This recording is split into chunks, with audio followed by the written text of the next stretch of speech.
अस्सलामुअलैकुम रहमतुल्लाहि बरकातहू। प्यारे बच्चों, मैं आपका इस्तकबाल करता हूँ अपना यूट्यूब चैनल अल रज़ा मैथमेटिक्स क्लासेस में। आज की वीडियो नंबर 1 नहुम जमात सबक नंबर 2 हकीकी आदत पर है। चलिए हम इस सबक को शुरू करते हैं। तो हकीकी आदत क्या होते हैं? तो सबसे पहले हमें इस सबक में क्या सीखना है? तो सबसे पहले हमें सीखना है नातिक आदत की खुसूसियत, फिर उसके बाद हमें सीखना है गैर नातिक आदत की खुसूसियत, फिर जजरी मकदारें, मुरब्बई जजरी मकदारों का मुवाजना, मुरब्बई जजरी मकदारों पर अमल और मुरब्बई जजरी मकदारों को नातिक बनाना। प्यारे बच्चों, इस सबक में हमें 6 नुकात का मुताला करना है। तो सबसे पहले आइए ज़रा याद करें। इस तरह का जुमला मैं आपसे पहले कह चुका हूँ कि याद करें जब हमें कहा जाता है तो यार इसका मतलब ये होता है कि हम इसे पहले पढ़ चुके हैं। तो क्या पढ़ चुके हैं? हमने आदात के गुरों का मुताला पिछली जमातों में किया हुआ है जो दर्जे झेल है। तो सबसे पहले हमारे पास आदात है तबई आदात। तबई आदात होता है हमारा गिनती के आदात, और आपको अच्छी तरह से पता ये होते हैं लात आदात। उसके बाद दूसरा जो आदत का ग्रोह है हमारे पास वो है मुकम्मल अदद। अब मुकम्मल अदद क्या होते हैं? तो इसे बताने के लिए हम तबई आदात का इस्तेमाल करेंगे। तो देखिए, हमने तबई आदात का ग्रोह वहाँ से उठाए और इसके आगे हमने लगा दिया सिफर, तो ये हो गया मुकम्मल अदद। अब इसके बाद है हमारा सही अदद। अब सही अदद क्या होता है? फिर दोबारा से हम तबई आदत का इस्तेमाल करेंगे। तबई आदत जो हमारे लात आदत होते हैं, फिर हम उसके बाद इसके आगे हम सिफर लगाएंगे। हमने क्या इस्तेमाल किया? सिफर। तो यहाँ तक तो ये हो गया मुकम्मल अदद।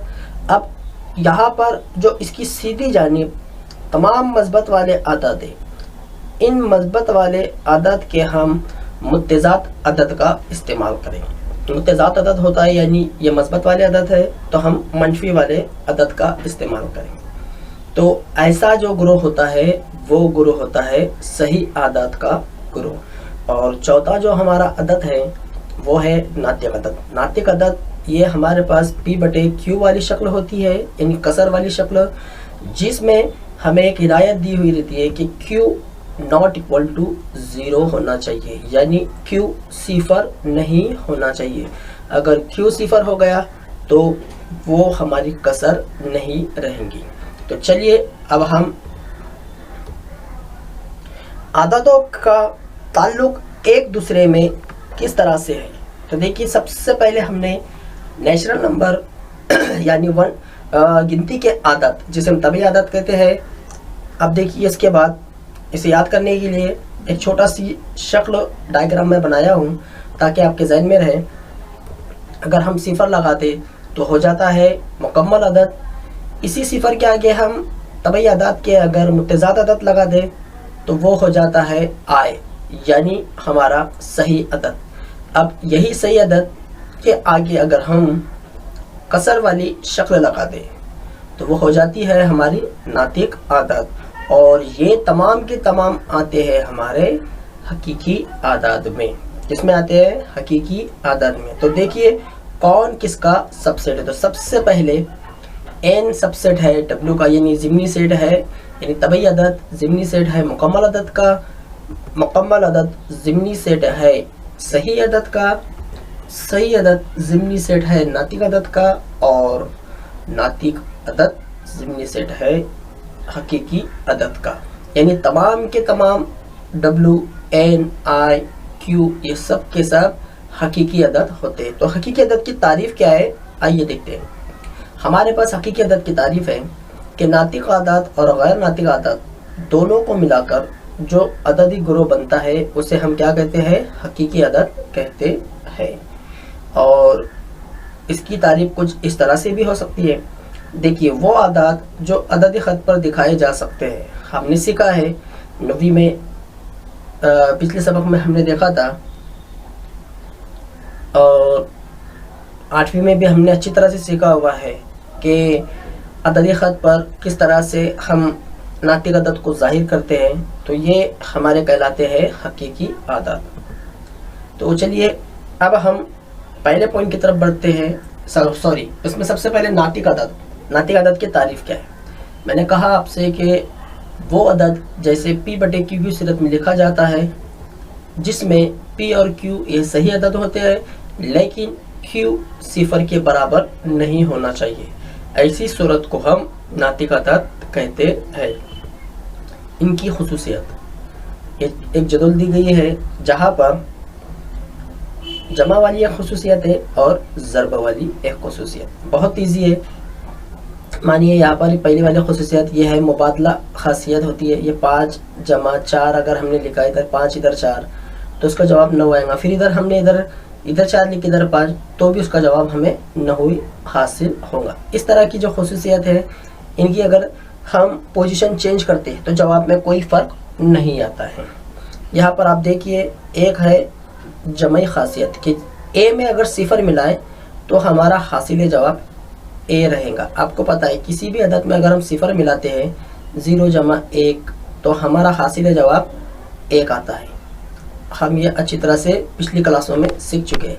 इसी तरह से किसी भी अदद को अगर 1 से ज़रब दिया जाए तो हमें वही अदद हासिल होता है। अब यहाँ पर दोनों मुत्तज़ाद अदद अगर हम लेते हैं तो उसका हासिल जवाब 0 आएगा। और यहाँ पर ये है हमारी अपोजिट पोजीशन उसकी, यानी माखूस वाली सलाहियत, यानी ए की माखूस सूरत कौन सी है, a/1/a, तो ए कैंसिल हो जाएगा और हमारे पास जवाब बचेगा 1। ये थी नातिक अदद की खुसूसियत। अब यहाँ पर मैं आपको बताऊं, देखिए यहाँ पर कुछ मिसालें आपके सामने दी गई, इनकी हमें जमात बंदी करना है। तो सबसे पहली मिसाल आप देख रहे हैं, 4 मिसाल है, चारों की चारों मिसालें नातिक अदद की है। इन्हें हमने तकसीम करके इनके जवाबात हमने हासिल किए हुए हैं। तो यहाँ पर हर जवाब का एक नाम है और उसकी पहचान भी मैं आपको बताता हूँ। यह हमें मश्क में इस्तेमाल होने वाला है। तो देखिए, सबसे पहली वाली जो हमारी मसावत है, तो आइए हम शुरू करते हैं कि नातिक अदद की ऐसी अशारिया वाली सूरत जो महदूद हो। याद रखिए, यहाँ पर मैंने महदूद का लफ्ज़ इस्तेमाल किया है। अब जब हम कभी भी किसी 2 अदद के दरमियान में तकसीम का अमल करते हैं तो बाकी उसमें 4 हिस्से होते हैं, आप अच्छी तरह से जानते हैं। यहाँ पर आप ऊपर खारिजी किस्मत रहता है हमारा, और यहाँ पर जो नीचे हिस्सा रहता है वो रहता है हमारा बाकी रहता है। अगर जिस नातिक अदद की तकसीमी सूरत में बाकी, यहाँ पर आप देख रहे हैं, बाकी अगर सिफर आ जाए, क्या आ जाए, सिफर आ जाए। ये महदूद का मतलब मैं आपको समझा रहा हूँ कि बाकी की जगह पर अगर सिफर आ जाए, सॉरी, बाकी में अगर सिफर आ जाए तो वो हमारा महदूद होता है, यानी आगे हम उसकी तकसीम नहीं करते हैं, यानी वो तकसीम हमारी मुकम्मल हो जाती है। तो ऐसी सूरत को हम कहते हैं, जैसे कि मिसाल नंबर 1 में आप देख रहे हैं, मुख्ततम सूरत। वो सूरत कौन सी सूरत होती है, मुख्ततम सूरत होती है कि जिसका जवाब रुक जाए। अगर आप इसे तकसीम करेंगे तो 0.5 हमारा जवाब यहाँ पर मुकम्मल हो चुका है। तो मुख्ततम का अगर हम मीनिंग निकालें तो ये होता है ख़त्म होने वाला या ख़त्म करने वाला। अब इसी तरह से आइए मुख्ततम के मुखालिफ में हम देखते हैं कि नातिक अदद की ऐसी अशारिया वाली सूरत जो लामहदूद हो। जो मैंने पहले वाली लाइन के बारे में आपसे डिस्कस किया, यानी महदूद के बारे में डिस्कस किया, बिल्कुल इसकी अपोजिट। यहाँ पर हमें बाकी में क्या बचना चाहिए था, 0, लेकिन यहाँ पर बाकी में 0 नहीं आता है। तो जब तक 0 नहीं आता है तब तक हमें यह अमल करते ही रहना है, तकसीम का ही अमल करते रहना है। ऐसी सूरत, अब इस तरह की मिसाल हमारे पास है, मिसाल नंबर 3। देखिए, मिसाल नंबर 2 भी है, 3 भी है, 4 भी है। ये तीनों की तीनों मिसालें हमारी 2 नंबर में हम इस्तेमाल करेंगे। लेकिन यहाँ पर मुख्ततम सूरत जो नाम हम देने वाले, तो हमने उसके लिए इस्तेमाल किए मिसाल नंबर 3। अब मिसाल नंबर 3 ही हमने क्यों इस्तेमाल किया, इसका नाम होता है गैर मुख्ततम सूरत। तो मुख्ततम सूरत यानी ख़त्म होने वाली, और गैर मुख्ततम सूरत, आप अगर अशारिया के बाद आने वाले अदद देखते हैं तो हर अदद हमारा कैसा आता है, मुख्तलिफ आता है बाकी 2 मिसालों की सामने। अब इसी तरह से अगला है हमारा ऐसी नातिक अदद की अशारिया वाली सूरत जिसमें अशारिया के बाद अदद का दोहराया होता है। ऐसी शक्ल हमारे पास कौन सी है, वो है अशारिया के बाद अदद का दोहराया हो। तो अशरिया के बाद हमारे पास ये दिख रही है हमारी शक्ल मिसाल नंबर 2। मिसाल नंबर 2 में अब आप देख रहे हैं कि 2, 8, 5, 7, 1, 4। तो सर यहाँ पर तो कोई भी हमें नंबर रिपीट होता हुआ दिखाई नहीं दे रहा है, लेकिन इनके ऊपर मैंने एक बड़ी लकीर बनाया हो। ये बड़ी लकीर का मतलब होता है बार, यानी ये 6 नंबर का रिपीटेशन होता रहना इस बात की अलामत है। तो ऐसी शक्लों को हम कहते हैं मतवाली सूरत। कौन सी सूरत कहते हैं? मतवाली। और मतवाली होता है दोहराना, कोई भी नंबर का दोहराना। अब इसके बाद हमारे पास बच जाती है मिसाल नंबर 4। तो मिसाल नंबर 4 वाली जो शक्ल है उसे हम क्या कहते हैं? तो यहाँ पर आप देख रहे हैं कि अशारिया के बाद कोई भी एक अदद, यहाँ पर आप देखा है कि अशारिया के बाद हमें आया एक अदद आया, एक हिंदी से अदद आया, उसके बाद आने वाले अदद दोहराए जा रहे हैं। उसके बाद आने वाले अदद कौन सा है? 6। यानी यहाँ पर आप देखिए फिर 6 के बाद 6 आया। ये जो नुक्ते नुक्ते दिखाई दे रहे हैं, ये इसे कहते हैं हम कि वही अदद का बार बार रिपीट होना। ऐसी सूरत को हम कहते हैं गैर मुख्ततम मतवाली सूरत, यानी मतवाली गैर मुख्ततम सूरत भी से कहा जाता है। तो प्यारे बच्चों, ये जो पॉइंट है इसमें हम अक्सर कंफ्यूज हो जाते हैं कि मतवाली सूरत कौन सी होंगी, गैर मतवाली सूरत कौन सी होंगी, मुख्ततम किसे कहेंगे, गैर मुख्ततम किसे कहेंगे। तो यहाँ पर मैंने आपको 4 अलग अलग एग्जाम्पल से बताया हो कि मुख्ततम सूरत यानी जो ख़त्म हो जाए, जिसका जवाब ख़त्म हो जाए। गैर मुख्ततम सूरत अशारिया के बाद आने वाले अदद में कोई अदद रिपीट ना हो। मतवाली सूरत अशारिया के फ़ौरन बाद जो भी अदद आए, चाहे वो जोड़ी की शक्ल में हो या फिर सिंगल हो, वो अदद अगर बार बार दोहराया जाता है तो वो होती है हमारी मतवाली सूरत। और गैर मुख्ततम मतवाली सूरत वो होती है कि अशारिया के बाद कोई भी एक अदद आए, फिर उसके बाद जो अदद आता है वो अदद रिपीट होना चाहिए। यह सूरत होती है हमारी गैर मुख्ततम मतवाली सूरत। अब इसमें आपको एक बात याद रखनी है, वो ये कि एक नातिक अदद तभी कसर अशारिया की सूरत में मुख्ततम होगा, यानी उसका जवाब रुक जाएगा। कब होगा? जब उसके नसब नुमा में 2 या 5 ये वाला अदद हो। याद रखिए, 2 या 5 अगर किसी कसर में तकसीमी सूरत में यानी नसब नुमा में पाया जाता है तो उसका जवाब ज़्यादा दूर नहीं जाएगा, मतलब उसका जवाब हमें उसका जवाब हमें मिल जाएगा, यानी बाकी में हमें क्या हासिल हो जाएगा? 0 हो जाएगा। अब चलिए, अब हम मतवाली गैर मुख्ततम आखिरी सूरत को नातिक अदद P/Q की सूरत में किस तरह से लिखते हैं उस पर हम कुछ एग्जाम्पल देखते हैं। बहुत ही इजी सवाल है, आप इसे एक मरतबा समझ लीजिए और हमें इम्तिहान में ये पूछा ही जाता है। यहाँ पर हमें बोला गया कि 0.777777 लातादाद मतवाली गैर मुख्ततम कसर अशारिया को P/Q की सूरत में लिखिए। अब हम किस तरह से इसे लिखेंगे, कैसे लिखेंगे, आप गौर कीजिए। सबसे पहले हम इसे फ़र्ज़ करते हैं। हमने इसे x फ़र्ज़ किया। अब उसके बाद मैंने आपसे कहा कि देखिए कि यहाँ पर रिपीटेशन कौन से नंबर का हो रहा है? 7 का। तो हम इतना ना बड़ा लिखते हुए हम इसे शॉर्ट में लिख देंगे। हमने क्या किया? 7 के ऊपर हमने लगा दिए बार, इसे हम मसावत नंबर 1 देते हैं। प्यारे बच्चों, ये बात समझाने से पहले मैं आपको कुछ अहम नुकात बताना चाहता हूँ कि देखिए, हम कसरों का अमल सीख चुके हैं 7वीं क्लास में या 6ठी क्लास में कि नसब नुमा में अगर 10 हो, 100 हो और 1000 हो तो हम इसका जवाब चुटकी में निकाल लेते हैं, यानी बहुत आसानी से हम इसका जवाब निकालते हैं। हम किस तरह से करते हैं? देखिए, सबसे पहली वाली जो मिसाल है कि अगर किसी के नसब नुमा में 10 हो तो हम ऊपर वाले जवाब में क्या करते हैं? इकाई के मकाम से एक अदद के बाद अशारिया लगाते हैं, यह हो जाता है हमारा जवाब। इसी तरह से 100 में भी हम यही करते हैं। नीचे कितने सिफर है? 2, तो हम ऊपर वाली जो कीमत होती है 2 अदद के बाद हम अशारिया इस्तेमाल कर लेते हैं। और यहाँ पर भी 1000 में भी हम इसी तरह का अमल करते हैं। ये अमल हमने किया तकसीम के लिए। किसके लिए किया? तकसीम के लिए। आपको पता है तकसीम और ज़रब में ताल्लुक़ होता है। क्या होता है? ताल्लुक़ होता है। तकसीम का अमल होता है घटाना और ज़र्ब का अमल होता है बढ़ाना। अब हमारे पास जो जवाब है, आप देख रहे हैं ये वाला जवाब, यहाँ पर ये शक्ल में हमें दिखा दिया। ये जवाब हमें कैसे हासिल हुआ? तकसीम करने से। किससे? 10 से। इसी पर फोकस मैं करने के लिए कह रहा हूँ, क्योंकि यहाँ पर अशारिया के बाद भी एक अदद है और यहाँ पर भी अशारिया के बाद एक अदद है। अब हम क्या करेंगे कि यहाँ पर हमने 10 से तकसीम किए, तो यहाँ पर हम 10 से ज़र्ब करें। क्या करेंगे? 10 से ज़र्ब करेंगे। अगर हमारे पास अशारिया के बाद 2 नंबर हो तो हम 100 से ज़र्ब करेंगे, और अशारिया के बाद अगर 3 नंबर हो तो हम उसे 1000 से ज़र्ब करेंगे। ये अगली मिसालों में हम देखते हैं। तो देखिए हमने 10 से ज़र्ब किया तरफैन में, तो यहाँ पर x है, x को भी 10 से ज़र्ब किए। अब यहाँ पर आप देखें कि 7 का रिपीटेशन हो रहा है। अशारिया जैसी ही हमने 10 से ज़र्ब दिया, तो यहाँ पर ये अशारिया के बाद एक नंबर है 7, तो एक 7 आगे आ जाएगा, उसकी जगह पीछे वाला ये वाला 7 ले लेंगे।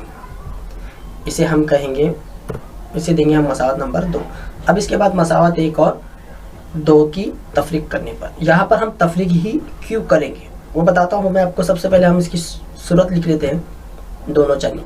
तो यहाँ पर हम तफरीक इसलिए करेंगे क्योंकि अशारिया के बाद जो आने वाला अदद है वो हमारा मुकम्मल तौर से ख़त्म हो जाए। अगर अशारिया के बाद आने वाला अदद अगर हम ख़त्म नहीं कर पाए तो हमारा जवाब जो हमें हासिल करना है P/Q वाली शक्ल में, वो हासिल नहीं होगा। तो यहाँ पर अब हमने देखिए तफरीक करने पर अशारिया के बाद आने वाले अदद को हमने हटा दिया, यानी दोनों को हमने ख़त्म कर दिया। अब 10 में से एक x गया, कितना बचा? 9, और इधर हमारे पास बचता है 7। आप अच्छी तरह जानते हैं 9 ज़रबी सूरत में, इधर जाकर तकसीम। तो यहाँ पर हमारे पास P/Q वाली सूरत हासिल हो गई।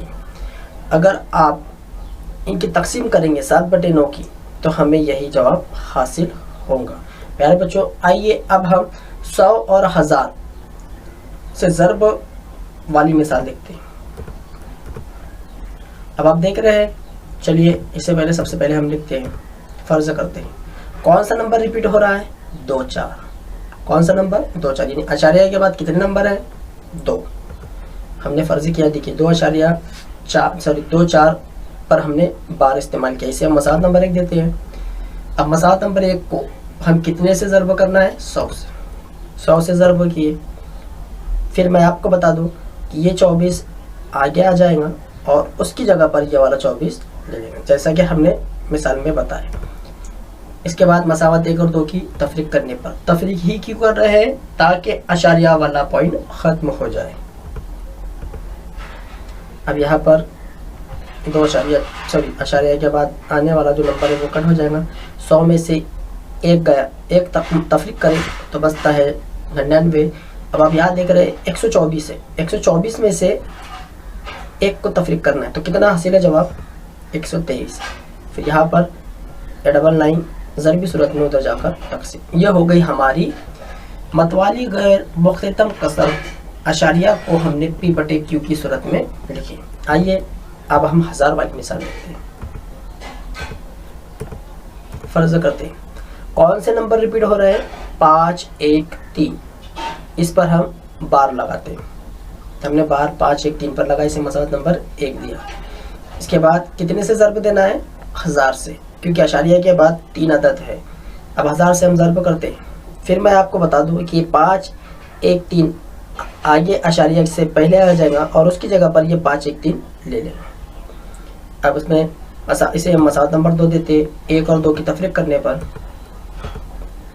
अगर आपको ये रूल समझ में आ जाता है कि अशारिया के बाद कितने अदद आना चाहिए, तो ये किस पर डिपेंड करता है? अशारिया के बाद कितने अदद मौजूद है, कितने अददों का रिपीटेशन हुआ है। आइए इसकी तफरीक करते हैं। सबसे पहले इसे कट करते हैं और यहाँ पर 999x बचेगा, और 1513 में से एक अगर तफरीक करते हैं तो कितना बचता है? 1512, और यहाँ पर ट्रिपलेक्स तकसीम। ये हो गई हमारी 3 मिसालें जो हमने अलग अलग तरीके से देखी। आपको मैं छोटा सा होमवर्क दे रहा हूँ, आप इसमें घर पर ट्राई कीजिए, कोशिश कीजिए, आपको इंशाल्लाह ज़रूर आएगा। प्यारे बच्चों, अब हम बढ़ते हैं 2.1 की तरफ। तो इसमें हमारा पहला सवाल है, इसमें हमें नातिक अदद में मतवाली सूरत और मुख्ततम गैर मतवाली गैर मुख्ततम सूरत हमें पहचानना है। तो हम किस तरह से इन्हें पहचानेंगे? तो हमारे पास 5 मिसालें दी हुई है, इनमें से हमें पहचानना है कि कौन सी सूरत मुख्ततम है और कौन सी सूरत मतवाली गैर मुख्ततम है। तो यहाँ पर मैं आपको बता दूं कि ये 3 मिसालें हमारी मुख्ततम सूरत वाली है। अब हमें कैसे पता है कि ये 3 ही मिसालें मुख्ततम सूरत वाली है, बाकी क्यों नहीं? तो मैंने आपको एक नोट बताया था जिसमें मैंने कहा था कि जिसके नसब नुमा में मुफर्रत आत 2 या 5 हो, क्या हो? 2 या 5 हो, वो कसर हमारी मुख्ततम सूरत की होती है। अब यहाँ पर हमें समझ में आता है, यहाँ पर 5 है, ये तो समझ में आता है, लेकिन 16 और 125 ये 2 और 5 तो नहीं है। लेकिन जब हम 16 के आध निकालेंगे तो हमें 16 के आध जब हम आखिर तक पहुँचेंगे तो हमें उसके आध क्या हासिल होंगे? 2 हासिल होंगे। और 125 की भी जब हम आध निकालेंगे तो 5 को हमें कितनी दफ़ा लिखना होगा? 3 मरतबा। तो ये जो हमने सेंटेंस लिखा हुआ है उसके मुताबिक ये तीनों मिसालें हमारी हो गई मुख्ततम सूरत वाली। बाकी जो मिसालें हमारी, ये मिसाल हमारी मतवाली गैर मुख्ततम होंगी, यानी इसमें हमारे बाकी में हमें सिफर हासिल नहीं होगा। किसमें? मिसाल नंबर 2 और 5 में। अब इसके बाद हमारी सवाल नंबर 2 की तरफ बढ़ते हैं हम। सवाल नंबर 2 हमसे कहता है कि दर्ज ज़िल नातिक अदद को कसर अशारिया की सूरत में लिखिए। किसकी सूरत में लिखना है? कसर अशारिया की सूरत में लिखना है, यानी यहाँ पर हमें इसे तकसीम करना है। क्या करना है? तकसीम करना है। ऊपर हमें इन शॉर्टली बताना है, तो शॉर्ट में हमें किस तरह, कौन सी बात को याद रखना है कि 2 और 5 जिसके नसब नुमा में हो वो वाली सूरत कैसी रहती है? मुख्ततम। अब यहाँ पर हमें तकसीम के ज़रिए बताना है, इसको फाइंड आउट करना है, यानी हमें तकसीम करके अशारिया वाली सूरत, फिर उसके बाद हमें बताना है कि वो सूरत मतवाली है गैर मतवाली है, वो लिखे या नहीं भी लिखे अपने ऊपर डिपेंड करता है। लेकिन यहाँ पर मैं आपको एक बात बताता हूँ कि देखिए, ये 2 मिसालें हमारे पास ऐसी है जिसे हम बग़ैर तकसीम करे उनका जवाब निकाल सकते हैं। वो है हमारी मिसाल नंबर 1 और मिसाल नंबर 4। किस तरह से? देखिए, सबसे पहले 127/200। आपको पता है कि इसके तकसीम में हमें 2 सिफर मिल गए। हम 200 को 100 बना सकते हैं, लेकिन एक बात याद रखिए कि जब हम 200 को 100 बनाएंगे तो ऊपर वाला जो नंबर है इसका जवाब अशारिया में नहीं आना चाहिए। जब हम 2 से इसे तकसीम करेंगे 127 को, तो जाहिर सी बात है हमारा जवाब अशारिया में जाएगा, इसलिए हम इसे 100 बना नहीं सकते। अब बारी आती है इसे 1000 बनाने की। तो क्या हम इसे 1000 बना सकते हैं? हाँ, बना सकते हैं। कौन से तरीके से? हम पूरी कसर को हम 5 से ज़रब कर देंगे। किससे करेंगे? 5 से ज़रब हो तकसीम करने पर, यानी पूरी कसर को हम ये वाला अमल करेंगे। देखिए, हमने किया। अब यहाँ पर 127 को 5 से ज़रब करना है और 200 को अगर हम 5 से ज़रब करते हैं तो कितना जवाब आता है? 1000। हमारा जवाब है 127 को जब हमने 5 से ज़रब दिया तो 635। और मैं आपको बता दूं कि जिसके नसब नुमा में 10, 100 और 1000 हो उसका जवाब हम किस तरह से लिखते हैं ये आपको अच्छी तरह से पता है।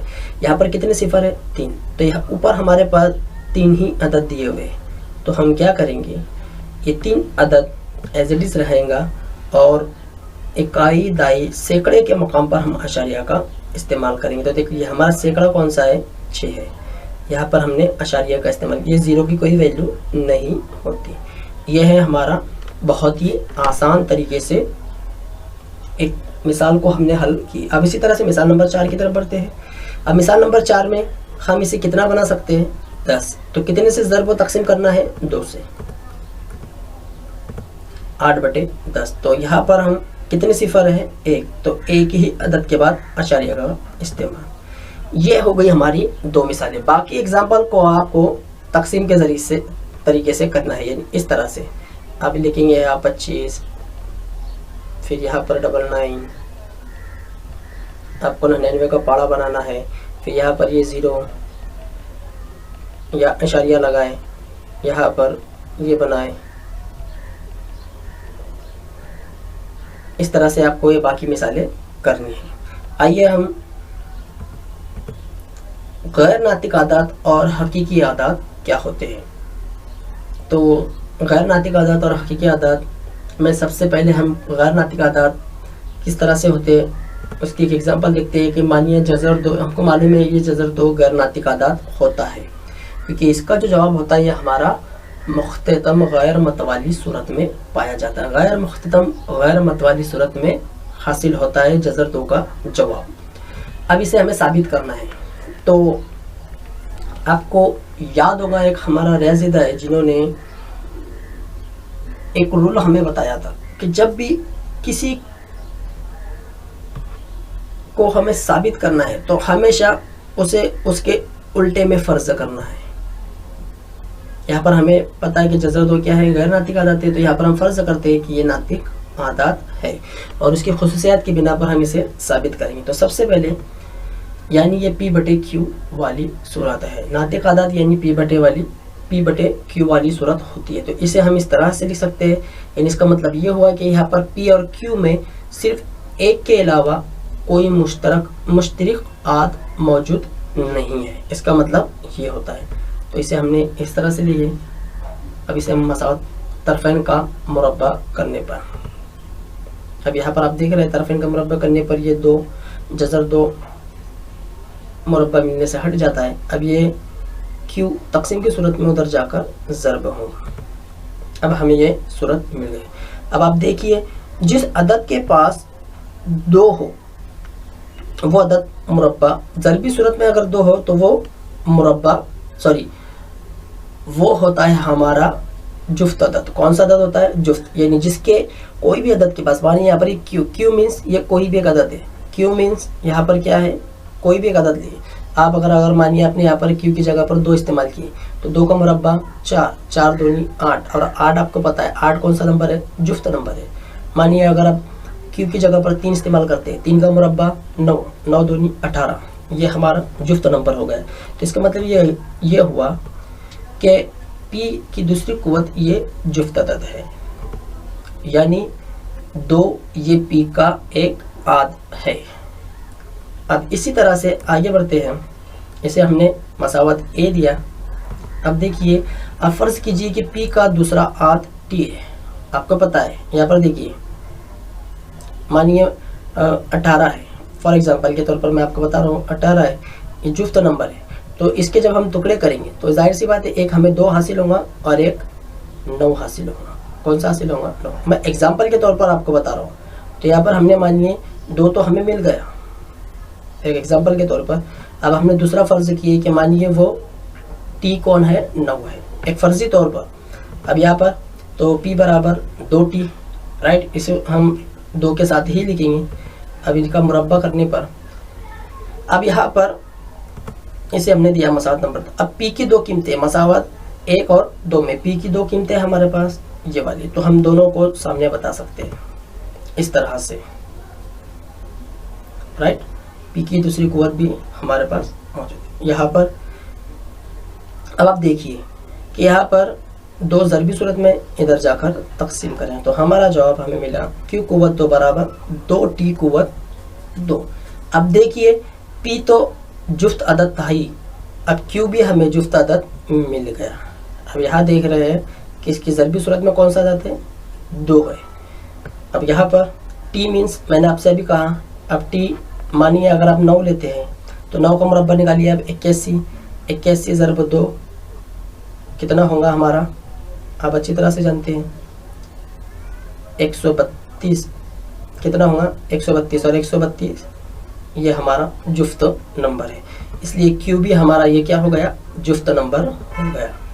लेकिन यहाँ पर हमने तो क्या फ़र्ज़ किया हुआ है कि P और Q जो है इसका सिर्फ एक ही मुश्तरिकात,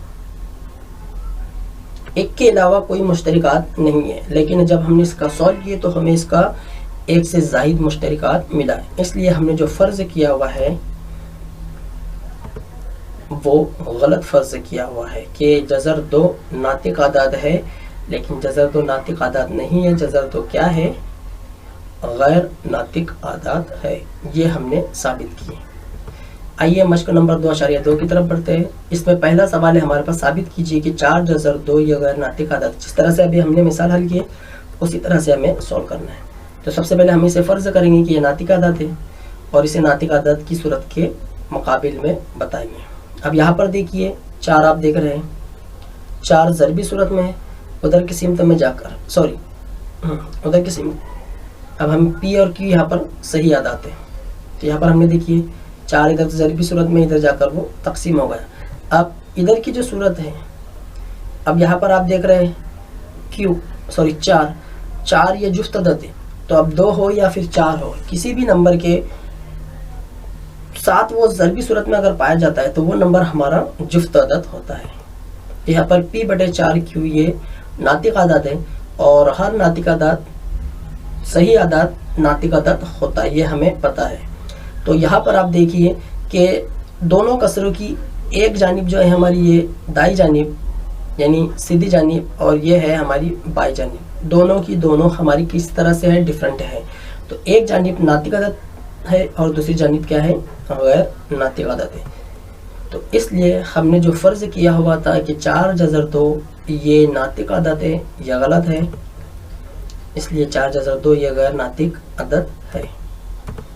इसके बाद मिसाल नंबर 4। मिसाल नंबर 4 में हमें क्या बताना है कि मिसाल नंबर 4 में 2 नातिक आदात के दरम्यान में हमें 3 आदात तलाश करना है। तो इसमें हम मिसाल नंबर 1 और मिसाल नंबर 4 का इस्तेमाल करेंगे। तो देखिए सबसे पहले हमें दिए हुए सवाल में कौन किससे बड़ा है वो जाहिर करेंगे।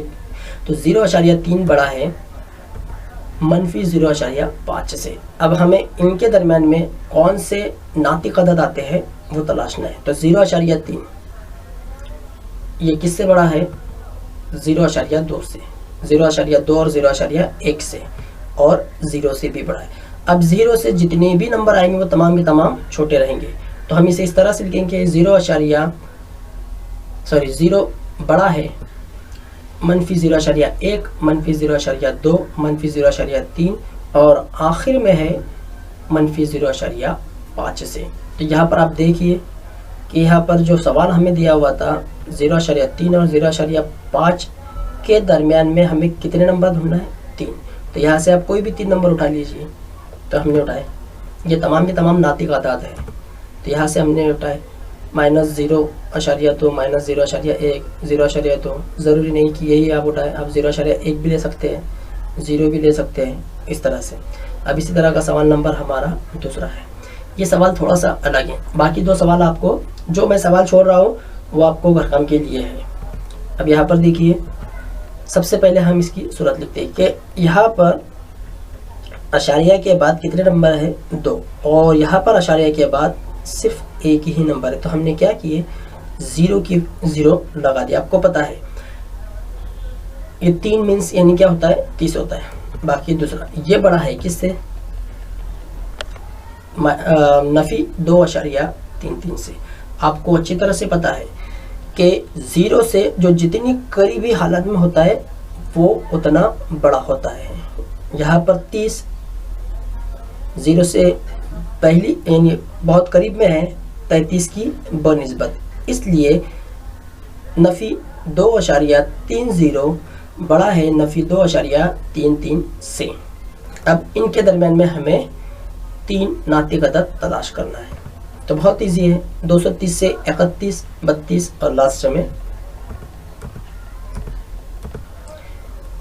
लेकिन इन दोनों के दरम्यान में हमें 2 ही नंबर हासिल हुए, हमें कितने चाहिए, 3। तो अब हम इसे क्या करते हैं, इसे हम ऐसी सूरत में लिखेंगे।